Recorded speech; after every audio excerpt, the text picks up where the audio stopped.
আসসালামু আলাইকুম। Service centre পক্ষ থেকে আপনাদের জানাই অসংখ্য ধন্যবাদ। আশা করি সবাই ভালো আছেন। তো থাম্বনেল দেখে অবশ্যই বুঝতে পারছেন আজকে কোন টপিক নিয়ে কথা বলবো। আজকে আমি মোটর নিয়ে কিছু এক্সপ্লেইন করব। আশা করি আপনারা এই থেকে অনেক কিছু শিখতে পারবেন। আজকে আমরা কথা বলবো বহুল ব্যবহৃত অটোরিকশাতে যে মোটরটা ব্যবহার করা হয়। তো জানা অজানা অনেক কিছু নিয়ে কথা বলবো আজকে। আপনারা সবাই মনোযোগ দিয়ে অবশ্যই শুনবেন। আশা করি ইনশাল্লাহ ভালো কিছু শিখতে পারবেন। তো যে মোটরটা দেখতে পাচ্ছেন এই মোটরের নাম হলো বিএলডিসি মোটর। অনেকে এই মোটরের নাম জানে না, তাকে যদি জিজ্ঞেস করা হয় সে সঠিকভাবে এই নামটা বলতে পারে না। এই মোটরের নাম হলো BLDC brushless motor. BLDC motor brushless motor. এই মোটরটা দুইটা ভাগে বিভক্ত করা যায়, দুইটা অংশ নিয়ে এই মোটরটা গঠিত। আসলে প্রত্যেকটা জিনিসেরই একটা নাম থাকে, তার প্রকৃত নিজস্ব একটা নাম থাকে, যে নাম এবং কাজটা জানা খুবই জরুরি। ভিডিওতে যে অংশটি দেখতে পাচ্ছেন এটাকে বলা হয় স্টেটর। স্টেটর স্থির থাকে, এটাতে উইন্ডিং বা কপার পেঁচানো থাকে। এটিকে বলা হয় রোটর। এটিতে পার্মানেন্ট চুম্বক থাকে এবং এটি ঘূর্ণায়মান।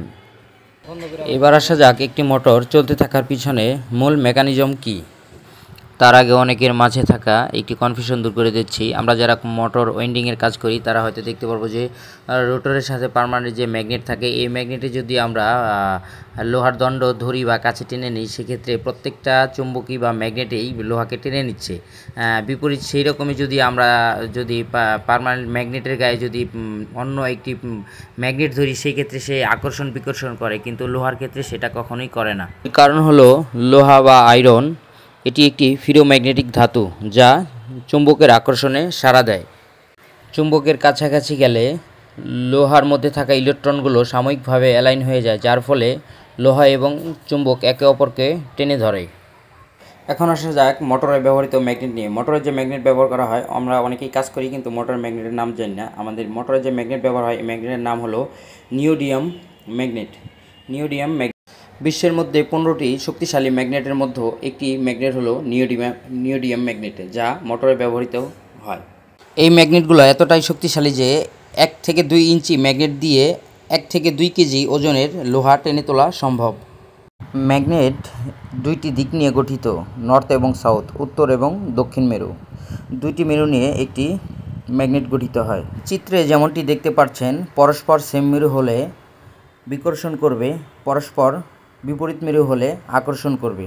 যেমনটি চিত্রে আপনারা দেখতে পাচ্ছেন, খুব সহজভাবে বোঝানো হয়েছে। আর মোটরে থাকা মূল ফিজিক্সই হলো এটা ধরা এবং ছাড়া। এই ম্যাগনেট ধরে এবং ছাড়ে, এর মাধ্যমেই আমাদের মোটরটি ঘুরতে থাকে। স্টেটরে সঠিক নিয়মে কয়েল কপার পেঁচানো বা উইন্ডিং করা হয় এবং কি কন্ট্রোলার মাধ্যমে কারেন্ট প্রবাহ দিয়ে ম্যাগনেটিক ফিল্ড তৈরি করা হয়। আমরা জানি যে কারেন্টের দিক পরিবর্তন করার মাধ্যমে ম্যাগনেটের দিক পরিবর্তন করা যায়, আর এই কাজটাই করে থাকে কন্ট্রোলার। আর হ্যাঁ, আপনাদের আরেকটি বিষয় জানিয়ে রাখি যে আমরা ওয়েন্ডিংয়ের পরে যে একটা কানেকশন দিই, যেমন 3 তারকে একসাথে রেখে বাকি 3 তার বাইরে রাখি, আমরা এই যে কানেকশন দিই, এই কানেকশনের একটা নাম রয়েছে যা সচরাচর সবাই বলতে পারে না বা সবাই জানে না। বিএলডিসি 3 ফেজ মোটরের যে কানেকশনটি দিই, এই কানেকশনটার নাম হলো স্টার কানেকশন। স্টার কানেকশনের অনেক উপকারিতা আছে। যেমন আমরা যারা মোটর বাঁধি তারা প্রথমত ডান দিক থেকে প্যাচ দিয়ে তারপরে বাম দিক থেকে প্যাচ দিই। এইভাবেই সঠিক নিয়মে প্যাচ দিয়ে ক্রমান্বয়ে মোটরটা বাঁধি। আর এই উইন্ডিংয়েরও একটা নাম আছে, যাকে বলা হয় ক্লকওয়েজ এবং কি কাউন্টারওয়েজ। ডান দিক থেকে শুরু করে বাম দিক দিয়ে শেষ করা। আপনারা হয়তো শুনলে অবাক হবেন, যদি আমরা ক্লকওয়েজেও প্রত্যেকটি মোটর বাঁধি তারপরও আমাদের মোটর ঘোরানো সম্ভব। কিন্তু আমরা ক্লকওয়েজ এবং কাউন্টারওয়েজ বাঁধার কিছু কারণ আছে, যেমন কারেন্ট সব কয়েলে একই দিক থেকে ঢোকে, সার্কিট সহজ হয়, মোসফেট কম লাগে, রোটেটিং ম্যাগনেট ফিল্ড মসৃণ হয়, রোটরে কম্পাস বা কম্পন হয় না, টর্ক ফ্যাংচুয়েশন কম হয়। ক্লকওয়েজ ও কাউন্টারওয়েজ উইন্ডিংয়ের মাধ্যমে ইন্ডাকট্যান্স ও ব্যাক ইএমএফ সিস্টেমেটিক হয়। ঘূর্ণায়ন ক্ষেত্রে হিট জেনারেশন কম হয়। মোটর চলার জন্য 120 ডিগ্রি থেকে 180 ডিগ্রি কন্ডিশন টাইমিং ঠিক থাকে। ঠিক তেমনটিভাবে স্টার বা ওয়াই কানেকশনের কিছু সুযোগ সুবিধা রয়েছে। আগে বা বর্তমানেও কিছু কিছু মোটর আছে ডেল্টা কানেকশন হয়, যেগুলো প্রয়োজন সাপেক্ষে ডেল্টা কানেকশন দিতে হয়। এছাড়া বর্তমান যে বিএলডিসি আমাদের যে রিক্সার যে মোটরগুলো আছে, বিএলডিসি মোটরগুলোতে স্টার কানেকশন করা হয়। স্টার কানেকশনে প্রতিটি ফেজে কম ভোল্টেজ পড়ে, তাই স্টার্টিং টর্ক কম হলেও মোটর সহজে চালু হয়। ভোল্টেজ বেশি দরকার হয় না। স্টার কানেকশনে মোটরে প্রতিটি কয়েলে ইনপুট ভোল্টেজ কম পড়ে, ফলে ইনসুলেশন ওভারলোড রিস্ক কমে যায়। এটা নির্ভরযোগ্য ও নিরাপদ। যেহেতু বিএলডিসি মোটর অনেক সময় সার্ভিস ফ্রিভাবে চলে, তাই স্টার কানেকশন নিরাপদ ও স্থিতিশীল।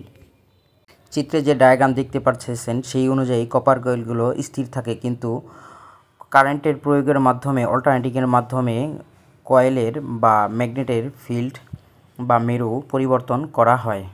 এই ভিডিওতে দেখতে পারতেছেন কিভাবে কারেন্টের পোলারিটি চেঞ্জ করে ম্যাগনেটের দিক পরিবর্তন করা হচ্ছে। আশা করি এই ভিডিওটা দেখলে আপনাদের পুরো কনসেপ্ট ক্লিয়ার হয়ে যাবে। এটি একটি বিএলডিসি মোটর কন্ট্রোলার সহ যাবতীয় ডায়াগ্রাম। কন্ট্রোলার সঠিক সময়ে ভোল্ট দিয়ে স্টেটরের কপার কয়েলগুলোকে ম্যাগনেটে রূপান্তর করছে। আর এই ম্যাগনেট যদি হয় উত্তর মেরু আর রোটরের ম্যাগনেট যদি হয় দক্ষিণ মেরু, সেক্ষেত্রে সে টেনে নেবে, এবং কি যদি এই মেরুগুলো পরস্পর বিপরীত হয় সেক্ষেত্রে সে ধাক্কা দিবে। আর এই টেনে নেওয়া এবং ধাক্কা দেওয়া ক্রমান্বয়ে চলতেই থাকে, যার কারণে মোটরটি সুন্দর এবং স্মুথলি ঘোরে। আর সঠিক সময়ে সঠিক কয়েলকে ভোল্টেজ দেওয়া বা কারেন্ট দেওয়ার কাজটি করে থাকে হল সেন্সর।